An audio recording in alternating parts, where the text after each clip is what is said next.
Your host for tonight, Catherine Nakato.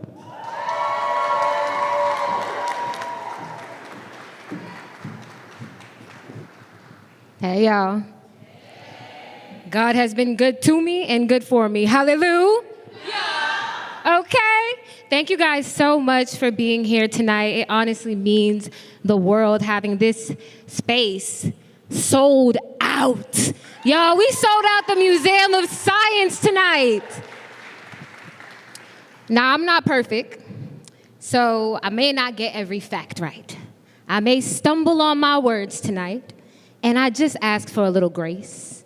Give me a little forgiveness if that happens, all right? Can y'all do that for me? Can I get a little grace tonight?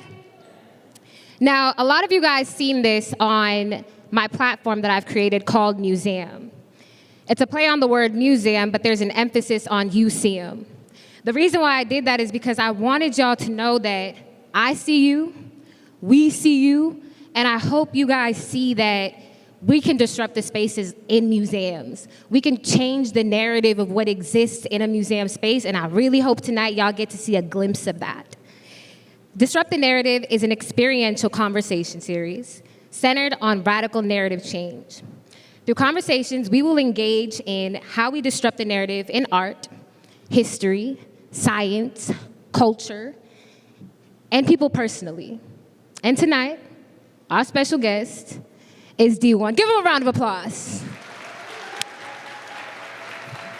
So, some of y'all know Dee-1, but for those who don't, Dee-1 is born in New Orleans, is a rapper, educator, public speaker, known for his purpose-driven music and commitment to authenticity.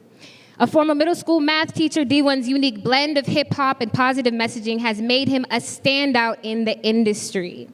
Deeply rooted in his faith, Dee-1's music addresses themes of integrity, purpose, and social responsibility, rejecting glorification of materialism and violence.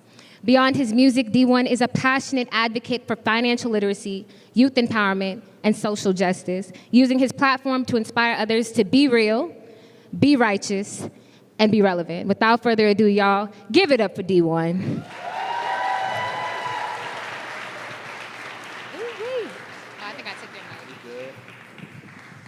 Good evening, everyone. I'm so excited to be here. This is a beautiful crowd. Like, not only the way y'all look, but y'all energy. Like, you can feel people's energy. I can really feel this energy in the room. This is going to be an amazing, transformative, disruptive conversation. So that's right. Let's get it. D. What's good? I say it time and time again. You probably heard me say it all again. Thank you for being here. For sure. We're going to get right into our question. So you recently dropped an album called Loaded, Life of a Disruptor, Evolving Daily. The title of this series is called Disrupt the Narrative. Perfect alignment, I think. When I say the phrase disrupt the narrative, what comes up for you? First, we have to identify what the narrative is in order to know why we want to disrupt it and what we're seeking to disrupt. So when I think about the narrative, as a black man in America, there's a narrative that I want to disrupt. As a hip-hop artist, there's a narrative that I want to disrupt. As an educator, a college professor, also an artist in residence working with middle school students and high school students, there's a narrative I want to disrupt about our youth and about what their capabilities are. So there's several narratives worth disrupting because I think we deserve to define our own narrative instead of having it identified and defined for us. So I just constantly find myself being a disruptor, and it's important if you identify as a disruptor, a person who's always seeking to improve the conditions in your environment or around you, it's important to remember to radiate with joy while you're doing this disrupting. Because they'll want to peg you off as, oh, you just one of them angry people. You know, you always got a problem with something. Look at you. And that's mind control that people will try to use to make you feel bad about being a disruptor. But it's like, no, I'm doing God's work with a smile on my face. Amen. You know what I mean? I'm disrupting while I'm radiating joy at the same time. So, you know, my joy is my weapon. That's what I like to tell people. My joy is my weapon. while I'm disrupting. You heard me? Yeah. Yes, sir. Yes, sir. You began part of your narrative in rapping when you were at LSU. And during there, you experienced a lot. You had your best friend was murdered. You had your girlfriend at the time cheated on you. You had, I told you, I did my research. I did my research. You had a roommate selling drugs outside your dorm room. You were cut from the basketball team, and you were actually held at gunpoint. At a time where most of us may have crashed out, you chose to lean into your faith. And you said that your courage comes from whose I am. How has embracing that sense of identity helped you overcome personal loss? And how has that shifted the narrative you do in your music? Just because you take a loss in life doesn't mean that you're a loser. Right. And understanding my greater identity has given me perspective on every event that you just named. So anything that I was going through, it would have been totally different if I looked at those losses as an indictment on my character and me being a loser. But I already know that I was put here to not only be a winner, but to be a light to this world, to be salt and to be light in this world. So whenever these losses happen and whenever these setbacks happen, it's always been, how do I reframe this so that this can actually end up being part of my testimony moving forward? And the only way it can be part of your testimony is if you don't let it kill you. Right. If you don't let it paralyze your progress. Right. So there's like this one moment I remember being a freshman in college when a lot of the things you just named were happening my freshman year. And I was like, man, I thought coming to college was going to, allow me to get out the hood in New Orleans and be in an environment where I'm learning and I'm being celebrated for being the best version of who I am. But all these other things just keep happening to me. And I remember walking towards the library because I had an accounting exam coming up. And that was the moment where inside the quad at LSU, you walk through this courtyard on your way to the library. And I sat down on one of those benches. It was nighttime, so it was dark. And I remember thinking, if I want to quit, I have every excuse in the world to quit right now. Because everything that just happened my freshman year, between my girlfriend, my roommate selling drugs, one of my best friends getting murdered, getting cut from the basketball team, this will be an acceptable excuse to most people if it was like, yeah, I couldn't go forward, so I just ended up dropping out of school and I figured something else out. But in that moment, I was like, I'm either going to quit right now and not even walk into this library and study for this exam, or this is going to be that moment where I decided that no matter what happens, because I also didn't know what was going to happen the next day or the next week. It might be more tragedies, right? Yeah. But I was like, if in this moment I decide that I'm not going to be a quitter and I'm going to be a person that perseveres through this, that one day I'll be able to give this testimony to people maybe younger than me, maybe my age, maybe older, but I'll be able to say that in that moment, I bossed up and became a champion. And through me having that testimony, hopefully it would inspire somebody who's going through their own set of circumstances. And that's when I made that decision as a freshman, on my way walking into the library to study for this accounting exam. And the exam ain't even the important part. I don't know what I made on that test, you know what I mean? So it's not even about the exam. It's about the decision that I made internally and spiritually in that moment. That I don't want my life to be defined by quitting when things got hard. Yeah. I just don't want to, And anybody here ever play sports? Raise your hand if you play sports.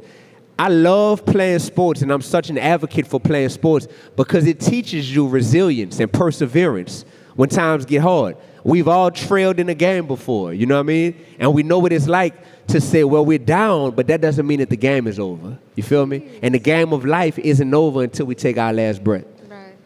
Ooh-wee. Ooh-wee. That was good.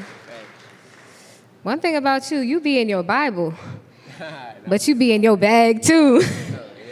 After graduating from LSU and becoming a middle school teacher, you signed to RCA Records. I did. And you got an advance. Yep. That you used Yep. to pay Sally Mae back. Yeah. And you also got a few of your friends some cars. I did. I've put that out there now, so yeah, I chose. You a good man. It's okay. I kept that quiet for a long time, and then a couple of years ago, I put out there like what I did with my money outside of paying my student loans off. So yes, that's factual. Yeah. Ooh, come on. The research is researching. Yeah, I like that. real talk. But after leaving that deal at RCA Records, you became independent. Mm-hmm. And a lot of times people don't think like when you go independent, you'll make any money, you'll be super successful in that. But you have at least 10 streams of income as an independent artist. And you own real estate on Harvard's campus. Yes, ma'am. Ooh-wee. That's a fact. Yeah. And in a recent interview with 19 Keys, you said financial prosperity without moral integrity is the devil's best friend. Yes. Facts. With that in mind, what mindset shift did you have to have when you first started out? And how has that evolved as you're building these multiple streams of income?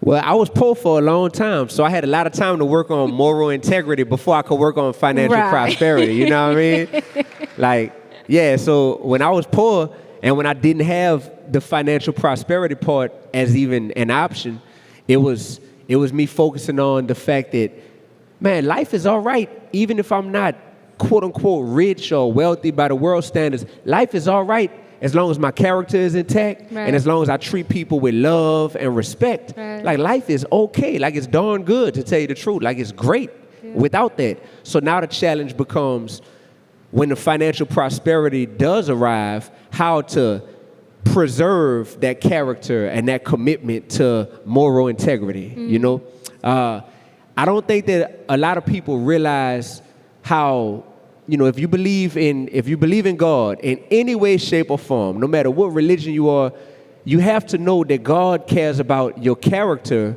more than your career. So when I just realized in this country, in this economy, we talk about things like cars and careers and real estate and all these things way more than we talk about character. Right. And I was just like, I want my life to be a walking, living testament of what it looks like to focus on character more than career and accomplishments and material possessions. Right. And it made it easy for me to want to exist in that way because I come from a city. I come from New Orleans, Louisiana, where growing up, listening to rap music, New Orleans is the home of a brother named Birdman. And Birdman's nickname is the #1 stunner. He's the co-owner of Cash Money Records. So it was normalized in my childhood that one of the most successful people financially to ever come from our city really loves and prioritizes his material wealth, his cars. Like, it's a known fact. Oh, he got 50 cars. He got 100 cars. His jewelry, like, so much. And that became one of the pillars of Cash Money Records, their whole foundation as a record label. So it gave me something to look at and either aspire to be like or to aspire to be an alternative to. And I chose to aspire to be an alternative to Cash Money Records. You know what I mean? So that doesn't mean that I hate those guys or dislike those guys at all, because I've been heavily influenced by them, especially creatively, for sure. But I was just like, okay, they don't speak for every young black man in New Orleans. Like, they don't. Like, not all of us have that as our narrative. What about the ones of us who went to college? Right. I don't hear that being represented in the music. What about those of us who actually don't feel comfortable wearing a whole house worth of jewelry on your neck and on your wrist, and who don't feel like I have to have a $100,000 car to define, who I am and how wealthy I am? I feel like the man hopping out the car is more valuable than the car itself, So I wanted to represent the antithesis of what I saw coming up. And I think that's equivalent to some people who grew up in a certain type of household and you saw dysfunction to the point where you were like, yep, I know exactly how I don't want to be when I get older. Right. I saw alcoholism. I saw drug abuse. Right. I saw domestic abuse. You heard me? I seen all that stuff to the point where I'm going to be better because of that. And in life, we all have that decision to make because some people have been adversely impacted by what they saw and grew up around to the point where they say, hey, that made me more susceptible to fall into that same trap and to fall into that same lifestyle because I grew up around it.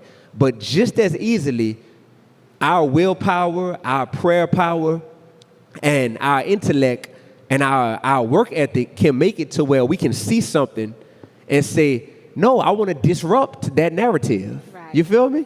I want to disrupt that narrative, and I want to be different. And I made that choice. But without even realizing what I was doing, I made that choice, you know? Yeah. Ooh-wee.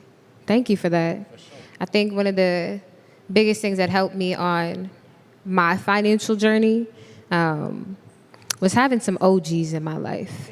One of them is in the room, Robert Bridgman. If you could put your hand up. We see you in the back. Whoop, whoop. We see. Hey, Big Rob. Now, growing up, Robert told me two things. Number one, he said, it's not about what you know. It's about who you know. And two, there was one time, I'm going to give y'all a quick story. I was working with Rob, and I was maybe 15 at the time, and I said, yo, I just need somebody to invest in me. Like, I just need someone to put down the money and just, I got all these ideas. He said, what you got? And I said, I got some ideas. He said, what you got? I said, you gonna pay for me to, you gonna put money down for what I want to do? He said, do you have a plan? And I said, no. And he said, well, you should probably start with that. Ever since that day, you ain't never hear me open my mouth without a plan. And that is a huge shout out to you, Big Rob, for that. He's one of the OGs I have in my life, gratefully. But there are some DGs. And it's a coined term that I've learned from you, who are disappointing grown-ups. Yep. Yep. And very specifically, in the hip-hop industry, there's some DGs that continue to push out the narrative of environmental racism and cognitive dissonance. Mm-hmm. You have a song called People Don't Want That Real that focuses on cognitive dissonance. Can you just talk to the people a little bit about that? Of course. So in hip-hop, somehow we found ourselves in a space to where it has become normalized to glorify all of the things that are harming our communities, right? Murder, drug dealing, drug abuse, disrespecting women, sexual irresponsibility, not prioritizing education, not even respecting one another. You know, this op culture to where you identify people as your ops, and it's all about survival of the fittest. You know, am I gonna kill you first, or you gonna kill me first if you my op? And I just recognize that most of us aren't living that. That's not our reality on a day-to-day basis. That people are out here really killing someone. Like if you want to get real scientific, you know what I mean? And the thing I love, the beautiful moment, is that called serendipity? When it's like, what's serendipity, y'all? Somebody look it up. That's like, what is it? Happy what? There you go. This is serendipitous that I'm having this conversation in a museum of science, because growing up, I never excelled at science, never. And it was because early on, I had a seed planted inside of me to where it was just like, oh, I didn't think I was good at science because somebody told me I wasn't good at science, right? So when I think about it, though, I had to look up on my cell phone, like, what's the definition of science? And it says science is the study of the natural and social world through a systematic process that uses evidence and observation to build knowledge and understanding. And at this point, for the first time in my life, sitting on this stage, I realized that I'm a hip-hop scientist. Ooh-wee. I'm a hip-hop scientist. Ooh-wee. I really am. Because I definitely use evidence and observation to build knowledge and understanding, you know, about the natural and social world, and through systematic processes. So one thing that it started out as a hypothesis, but then it became something that I did research on, and it led to a song that I have, one of my more popular songs, called People Don't Want That Real. And I just realized how much cognitive dissonance we employ as listeners. In this song, I put myself in the shoes of a consumer, a hip-hop consumer, who is a person who lives a life to where you make a respectable, legal living. You seek to spread love as much as possible to the people around you, but you block out who you really are whenever you are in a space where you want to consume this music that glorifies all the opposite of what you naturally represent and stand for in your life, right? So in the song, I think it's better if I, show rather than tell. Come on. So I say, people don't want that real, they just say that they do. Now people don't want that real, and I'm one of them too. I'm so easily entertained by ratchet activity, violent negative imagery always seem to interest me. I tell myself, no more music glorifying evil, selling drugs, womanizing, killing our people. Then I hear a song with a tight beat and can't deny it. The hook is catchy, so I subconsciously memorize it. Next thing you know, I'm reciting all the lyrics. And my day don't feel complete unless I hear it. Inviting darkness in my spirit. This can't be light. I'm craving what I'm supposed to be fighting. This can't be right. I must be blind to the effects. This can't be sight. Death is in the power of the tongue, and this can't be life. Be careful what you get involved with, because you can't support a cause, but then hate the effects that it causes. And I realized that, y'all, when I was saying, how hypocritical is it that I just buried my best friend because he got murdered due to gun violence? And as soon as I get in the car after being one of the pallbearers, I turn on music and willingly bump this music and recite this music that glorifies the same thing that just happened to my best friend. And I felt like a hypocrite in that moment. And ever since then, I've been on the road to try to negate the cognitive dissonance that I know we employ. Cognitive dissonance is when you know one thing to be true and you believe it to be true, but you intentionally block that out to give in to the pressures and the pleasures of something that conflicts with what your better half is telling you. So that's where that song came from. People don't want that real. Ooh-wee. That's that hip-hop scientist right there. Yeah. I know that's right. First of all, once you looked up the definition, I said, oh, he a teacher for real. He said, I got to look up the definition. But you honestly are really a teacher because you're a professor. Yes, ma'am. Proud professor. Come on. Yeah. At Tufts University. Yes. And you're a Harvard fellow. Yes. Shout out to Tufts University, for real. Like, they really helped me disrupt the narrative big time. Yeah. By once I could add, I'm not just a rapper, I'm a rapper and a college professor. Right. That disrupt the narrative big time. And also Harvard University, where I'm a fellow as well. Like, yeah, that's just powerful stamps and cosigns to have in addition to just saying I rap. Because unfortunately saying you're a rapper nowadays don't mean diddly squat. Yeah. Yeah. Unless your name is Dee-1 and you're disrupting the narrative in the hip-hop industry, but we won't get into that because we're already here. We're already here. But in those classes, you teach about positive change in hip-hop and how it sparks change in your communities. What ways do you guide your students to recognize the impact of their words and the narratives they choose to push? So I break my class down and I break the industry down into what's called the 3 C's. So the hip hop industry is consisting of creators, consumers, and commissioners, right? I think it's self-explanatory. Creators, rappers, producers, DJs, consumers, fans, and commissioners, which are record industry executives and even media people, right? So in the class, first and foremost, we identify what power do each of these 3 C's really have? And then once we identify what power they have, what challenges do they face that prevent them from using that power to make positive social change, right? So most of the students in my class are consumers, right?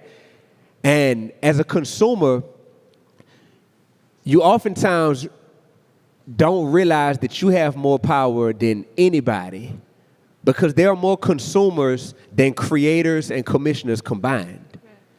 And consumers simply have to have the willpower to know, I know what I want. Now it's just a matter of who's offering it, right? But when a consumer takes a backseat approach and says, I don't know what I want, I'm simply going to consume whatever is pushed upon me, now you give commissioners the leverage to say, we know what we want to push upon y'all. Right. We want to push this music with this negative message upon y'all, right, especially upon your youth, because they're young and impressionable. So now we'll push that upon them, and we'll elevate certain creators to hero status and legend status, right, in y'all community, to the point where now the youth will be inundated with this type of messaging and these type of images, and they'll aspire to want to be like the creators who have risen to legendary status, right? And it's this system to where we do that to say, hey, consumers, you have to do more than just take whatever you're being fed. Because oftentimes, what's being fed to you isn't in the best interest of your community, and it's in the best interest of the pockets of the commissioners, right? So once you break that down, and when I ask my students, how many of y'all could recite the lyrics to your favorite song from 10 years ago? Raise your hand in here if you could recite the lyrics to your favorite song from 10 years ago. Yeah? All right. For my OGs in the room, 20 years ago, how many of y'all 20 or 30 years ago, you could recite the lyrics to your favorite song? Yeah? Yeah? That right there underscores and proves the power that music truly has, right? And hip-hop music has more power than just your average genre of music because of the rhythm and the repetitive nature and the informational density that is able to be packed in to a hip-hop song. They're able to do more than just get a few words out there. Like your typical R&B song or soul song, gospel song, country song, they have a few words, you know, and then it gets into the hook, and it's just, songs don't have as much informational density as hip-hop music does. So if you have these tightly packed hip-hop lyrics in your brain for decades upon decades, that stuff really like sits with you, and it either directly impacts how you view the world. If we want to keep it real G right now, I didn't know much about sex until I started listening to a lot of hip-hop in middle school. Never had a talk about the birds and the bees with my mama or with my daddy, you heard me? But listening to rappers talk about sex, I got introduced to the terminology, I got introduced to positions, to mindsets towards it, to like just all this type of stuff, right? Hip-hop also taught me a lot about guns, you know? To this day, I've never shot a gun in my life, right? But I know all about several types of guns from simply listening to hip-hop music, right? So hip-hop became a teaching tool. And when you acknowledge that something is a teaching tool, you have to also acknowledge that as a teacher or as a teaching tool, you have the ability to educate or miseducate your audience. Right. So the analogy that I use is 6 times 4 is 39. Right? When I say that, that can make a person say, no, that's incorrect. That's absolutely wrong, Dee-1. That's a person who already has knowledge and education when it comes to multiplication, right? But a person who has never been introduced to the concept of multiplication before, they can be misled in that moment. If I talk to a class of kindergartners and teach them, especially in song form, 6 times 4 is 39. 6 times 4 is 30. Say it, class, 6 times 4 is 39. What? 6 times 4 is 30. I guarantee you, if I pack that up the right way, I'll send a class of kindergartners home singing to their parents that evening. Guess what, mommy? 6 times 4 is 39. Right? So it's the same as a consumer when you're being introduced to different lifestyles and different concepts for the first time via hip-hop music. Yeah. Depending on how they are choosing to talk about that topic, it can have you looking at how you view members of the opposite race, the opposite gender, how you are viewing people who are not on the same socioeconomic level as you, it can dictate how you view them based on how it was taught to you and how it was presented to you via hip hop music. So that's just part of what I talk about in my class, you know, and that's just when it comes to consumers. And then we talk about the idea of consumer activism, to where there's been time and time again that consumers have shown that when they get fed up with an industry and what that industry is offering them or what that industry is representing, consumers have the power to protest or to simply support an alternative. And that industry can shift based on consumers being on the same page. So I get passionate when I talk about this stuff, y'all. Like, it's real. It's real. You get passionate because you're a good professor. Yeah. Let me come to a class. Let me pull up to them. Word. Yeah. I ain't tripping. You hear me? Y'all see what he said? Okay. Yeah. All right. But that's taxing work, honestly. To not only teach this to young people, but you're also like very openly an advocate of holding people accountable, and even people in the industry accountable for the music that they put out and the way that they behave. How do you take care of yourself in the midst of being a professor, holding people accountable, working with young people, creating your own raps? You're on the go all the time. What does that look like for you? Honestly, God does a great job taking care Hallelujah. of me. You know what I mean? Like in a way that I can't even take care of myself, because the level of like security that I feel around me is something that no man that's 350 pounds, you know, with a gun on each side of his waist, like no man can protect me in the way God can. Right. And I've seen that. And most importantly, I have felt and recognized the anointing that I do have on my life and on the work that I'm doing. So it's just something to where it's important for me to not get out of character, you know?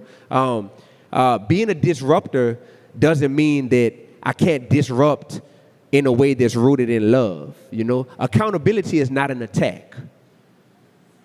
Yes. Say that one more time for the people in the back. I need people to know that accountability is not an attack, especially when it's public accountability for what is being pushed and promoted publicly, you know? That's where my accountability comes in. I'm not a person who would ever say, we formed a friendship and now in confidence, you know, you've told me things or I've seen things that you may struggle with and whatnot. So I'm going to use that as an opportunity to publicly put you on blast or something like that for what you are privately dealing with and you know, reckoning with in your own heart.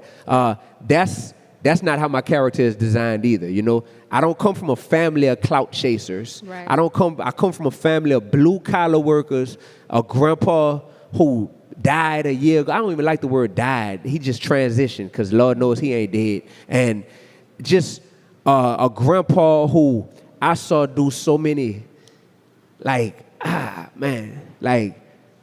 historic things, heroic things, and never wanted any attention for it, you know? So in a world where like people want attention for doing things that are far from heroic, you know, that are deplorable, but people want attention from it.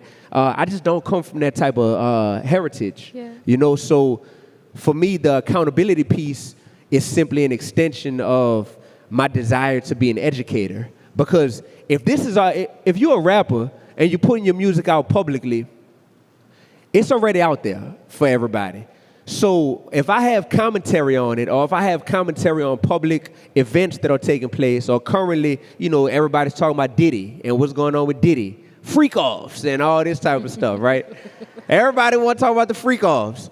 And I'm like, no, let's take what is happening publicly and playing out publicly, and let's have the mind of an educator and the heart of a disruptor, and let's talk about it from a perspective that will hopefully make people better moving forward, instead of just like, oh, who could crack the best joke in this moment? Because that's all social media is right now. Who could add some more tea to the tea that's already out there and just, gather attention in a moment. I don't operate like that. You know what I'm saying? Like I'm not that person that is that. And I say that because in the past year, as my public persona has, and my visibility has increased quite a bit, people will try to say, oh, he's a clout chaser. He's trying to use this to get on. And I just confidently tell him, bro, I've been popular. You know what I mean? To the point where popularity ain't even it just make me wince my eyes. I'm been that, Yeah. Some people, you could use that on them when it's oh yeah, this person is trying, I'm financially secure. You know what I'm saying? Oh, we know. By the grace of God, it's none of that stuff. I don't think this world has fully come to terms no, some of us just want to make this world better. That's it. Some of us just want to make this world better. And making this world better means we have to confront the ugly realities of what exists and what's being pushed and promoted and perpetuated. So I have faced public opposition and continue to face public opposition. But just like there's a lot of people who try to condemn me, lately, it's I've been on a winning streak because I've been getting a lot of people to validate me as well. So yeah. I experienced the condemnation and the validation. You know what I mean? So when Kendrick Lamar puts a new single out last week, the most powerful rapper on the planet currently, and in his new song, he says, I want to be empathetic, my heart like Dee-1. You know what I mean? And now I got all these millions of people saying, who is Dee-1?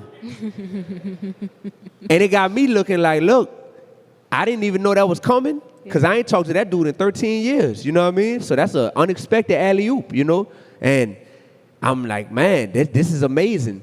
But at the same time, it also makes me look at the people who try to condemn me for the same work that someone else is wanting to elevate me and validate me for. And it makes me look at them the joke is kind of on y'all in this moment, Sure is. Because there's only two sides, man. People got to make a choice. Either you want to represent good or you want to represent evil. That's it. Righteousness or wretchedness. You feel me? And it's not that much more complex than that. So when we can identify, well, I want to represent good, but I'm attracted to what's negative or to what's evil, I could work with that. Because that means welcome to being a human being. You know what I'm saying? We all go through that, and marketing and propaganda plays a role in that. But the people who want to represent evil and they just don't want to admit it, my thing is nah, I'm drawing a line in the sand, because we need to, at this point, be able to identify what we want to disrupt in order to effectively disrupt it. And there are certain people in this world who are on a mission, unfortunately, to represent and spread darkness and negativity and to exploit certain groups and certain races and certain vulnerable people, all for their financial gain. There are people that are doing that, and the only way we can identify who they are is by also drawing a line in the sand and being well, who's on our team? Who's on our side? And I like to say, it ain't me that's at fault if my spirit irritates your demons. Well. You feel me? Don't get mad at me. I'm just being look at my track record. Look at my CV. Look at my resume. You know what I'm saying? If my spirit irritates your demons, cool. The person that has the work to do is you, not me. And that's what happens is in this world, many people who have a good heart get tricked out of doing good work because they feel I don't want to be preachy. I don't want them to think I'm just a goody two-shoes, or that ain't going to make me cool. You know what I'm saying? We have to show that peace and positivity is profitable. Yeah. And we also have to show that profit and that income always comes below impact. When we can show those two things can exist at once. That it's always impact over income, but we can show that peace and positivity is profitable and can produce income. I think this world will be better. Yeah. Ooh. Ooh-wee. I think I'm gonna run for president one day, y'all. I'm getting these applause. I be feeling good after I say stuff sometimes. Like, yeah. So I did that. This ain't scripted or nothing. Yeah. So 2032, y'all get ready. Let's go. You got my vote. Believe it. Better than what we got right now. But that's neither here nor there. You talked about, you covered a bit. You covered Kendrick. My bad. Hey. You did exactly what you needed to do. I got one last question because we're at time. Sheesh. Okay. But I'm asking. Go ahead. With everything that you have going on in this season, Professor, Kendrick, what would you title the chapter of your life? What would I title this chapter of my life? Yeah. Loaded. And that's an acronym. Life of a disruptor evolving daily. Yeah. Yes. Yeah. And I sat. Yeah. And Kat, I sat in my office at Tufts University. I recorded my whole album in my office at Tufts University, by the way, right? Which is pretty cool. And I was at Tufts talking with the dean today about that, and they were just marveling at, like, we didn't know, because the album came out a month ago, and it debuted at number 2 in the world on the hip-hop charts, behind Eminem. Yeah. And they are just like doing cartwheels over they're like, you recorded that in your office, like on our campus? Like, this is crazy. And I sat in the office after the album was done, and I was like, I need a cool title. And I like acronyms. That's just my little thing. You know, I like acronyms. So my album before that was called Uno, and Uno is my nickname, but it stands for Underdogs and Outcasts, because that's who that album was dedicated to. And I was like, well, then I did an album From the Hood to Harvard, and that was part of my fellowship at Harvard. But for this one, I came up with Loaded, and because I feel like the word loaded, you know, makes people curious. Like, loaded? What you been smoking? You know what I'm saying? Or like, loaded? Like what gun you carrying? You know? Right. And when you can unpack what you're loaded with, and when you unpack it and realize this brother is talking about loaded, but he's saying this is life of a disruptor evolving daily, I was like, that feels very appropriate to describe what I have going on. So that would be the title of this chapter in my life. And Lord willing, this chapter won't end anytime soon, because I'm loving this chapter. I'm loving this chapter. Thank you, D. Thank you. Thank you. Ooh-wee. Yeah. Can y'all make some noise for Kat? Those were amazing questions. Yeah. Appreciate y'all. Right now, we're going to open up to Q&A. Read it for me. I got it. Thank you. So the question is, with all that you have going on, how do you make time for God? God is the creator of time. So for me, you know, how can I not have time for the one who created time? Mm-hmm. So the beautiful thing about making time for God is you don't have to be you can be in your car, mm-hmm. you can be in your bed, you can be in the bathroom, you could be in the studio, you could be at the Museum of Science in Boston, Massachusetts, and still give God the glory. You know what I mean? Anywhere. Ooh! And I love that. I love that. I absolutely love that. So making time for God is something that when you stop viewing it as a chore and you look at it as a blessing, that you get to make time for God. You look at it as one of the best parts of life. It doesn't become something where you find yourself without enough time for God. You find yourself wanting to have God in every room with you, you know, as God is in every room with us. I know that's right. Yeah. Good question. That was a great question. I'm going to let you pick all of them. Okay. Yeah. What's one piece of advice you would give to everyone tonight? All right. So if your question don't get picked, y'all know who to blame. Hey! One piece of advice to give to everybody tonight. And I'll let y'all do some research. You know, we're in the Museum of Science, so y'all can unpack this, because I want to get to a lot of questions. But if you commit to all three of these things in your life, I guarantee you that it will be a purpose-driven, fulfilling enrich life. And that's in everything you do, strive to be real, be righteous, and be relevant, right?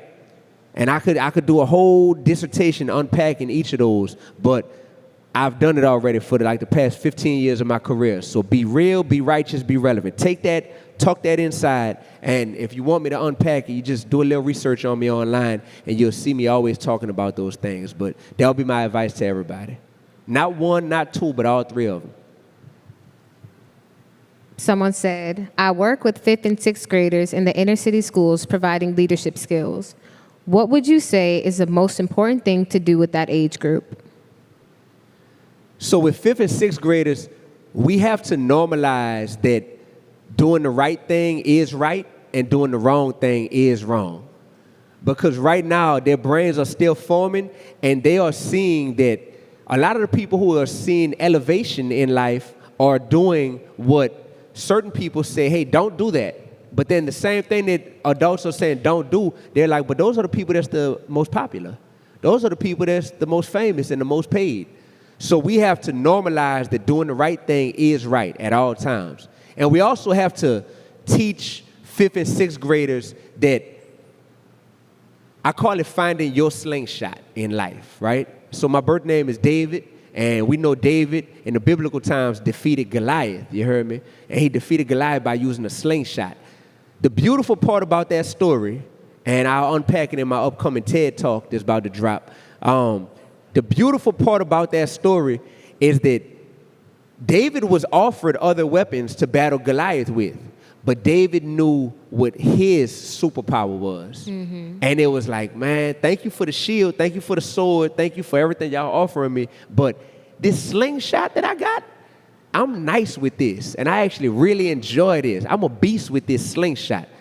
So you got to teach 5th and 6th graders how to find their slingshot. You feel me? And so much so that I wrote a children's book, my first children's book, called David Found His Slingshot. And I wrote it for elementary and middle school students because that exact concept changed my life. Because unfortunately, I didn't find my slingshot till I was in college. I didn't realize that I had a heart for educating and a heart for communicating and for being an artist and creating until college. Because something that I really loved, right, which was being a leader, being a person who created community, so much so that I wanted to be the president when I was that age. I had my dreams shot down, by a teacher who told me I didn't have what it took to be president, And because of that, I spent my whole childhood from 4th grade to my freshman year in college. I spent from 4th grade to freshman year just simply trying to camouflage myself into my environments. Because I was like, well, whatever other people want to do, I want to do that as well, because that felt safe. You feel me? So we want to disrupt that narrative amongst 5th and 6th graders. Find out what they love and get them to embrace that and figure out how they can use that to make this world a better place. That's good. All right. Y'all got good questions. Really Y'all got good. some good questions. Really Y'all got great some good questions. Okay. Last one. I'm torn between these two. How do you disrupt a narrative placed on you by parental figures while at the same time still honoring your parents, especially when you still live with them? Especially when you still live with them? Yeah. You want to raise your hand? Whoever asked that, I'm just curious. Who asked that mug? Sheesh. You going through it, huh? I know. They don't even want to raise their hand. Look, all right. Yeah. This is actually a very appropriate question because when, I'm the oldest child, and when I decided after teaching middle school for 2 years that I wanted to quit my job as a teacher to become a rapper, that was not a popular decision in my household with my parents. Not popular at all, because the narrative around being a rapper has a negative connotation. Then the narrative around having a stable salary with benefits, which for the baby boomer generation, that's everything. Get you a stable salary and them benefits, you heard me, and you good. You made it. to give that up to say, well, mama, I ain't never made a dime off of rapping, but I want to be a rapper, you know, and ain't no benefits. Ain't no, you know, Obamacare. I mean, if I come out of pocket, but you don't get a pension or something for being a rapper. That was not a popular decision. My grandma was probably the only person in my family who was all for it. And in hindsight, you know, she rest in peace. My grandma just was with whatever I was with. So she was just like, she just was, and I love her for that. I love her. I needed one crazy person in my family to just, I'm with it. You know, you like it, I love it. So my parents, I would say, they had to be convinced, they had to understand my why. So I think if you could allow your parents to understand your why, then it makes it to where all of a sudden your dream doesn't just seem like this random youthful pursuit without any thought put behind it, you know? The same as when Kat said, her mentor was like, oh, word? Oh, you want me to be an investor? Show me your business plan, you hear me? Like, that's real. Because when somebody sees that, they're like, oh, this ain't just a dream. This is a dream with a plan of action, ready to go. And it's really tangible at that point for people. So I would say that absolutely to be able to articulate and explain your why. You might have to have a PowerPoint presentation for your parents of your dream. I'm so serious, you know. With me, I didn't go that far. I just made my mama a promise that nothing about me pursuing my dream is going to involve you having to pay none of my bills. And she was like, all right, well, now that we got that established, that helps, you know. And other than that, it was like, Ma, like, the same impact I'm making in the classroom, I feel like I have the ability to make that on a larger scale, and I still have the heart of a teacher, but I have the platform of all these rappers out here, and I can make large-scale impact. And at that point, I had to shut up and grind. You know, I had to show and prove, and it meant a lot to me when it meant a lot to me, like when my parents came and saw me perform for the first time, you know, because the crowd didn't know it or realize it, but I know that they weren't always in favor of what I was doing, but for them to see a venue where people came and paid to come and see me perform, and they can hear what it is that I'm articulating and what I'm putting out there via my music, and for them to see that meant more to me than words can explain. So I know that it's possible to take your parents, whoever asked that question, from naysayers to cheerleaders. Because by the grace of God, I've been able to do it, for sure. Yeah.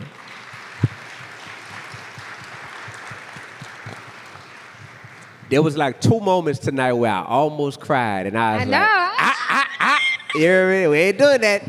But this has been some amazing dialogue fueled by the fact that I see that you've taken a real interest in my journey and my path and looked at interviews and done research and listened to my music, and that means a lot. And even those questions come from like a really sincere place in y'all hearts. So I love and appreciate y'all for that.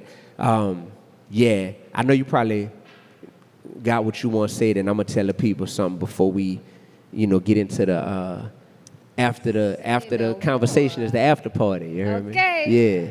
Not no Diddy parties, though. We ain't doing no freak-offs. Y'all better, gon' get.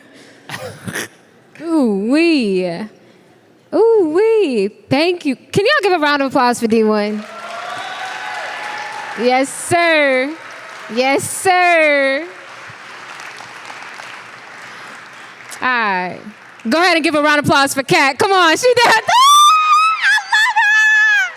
She's so good. I love her.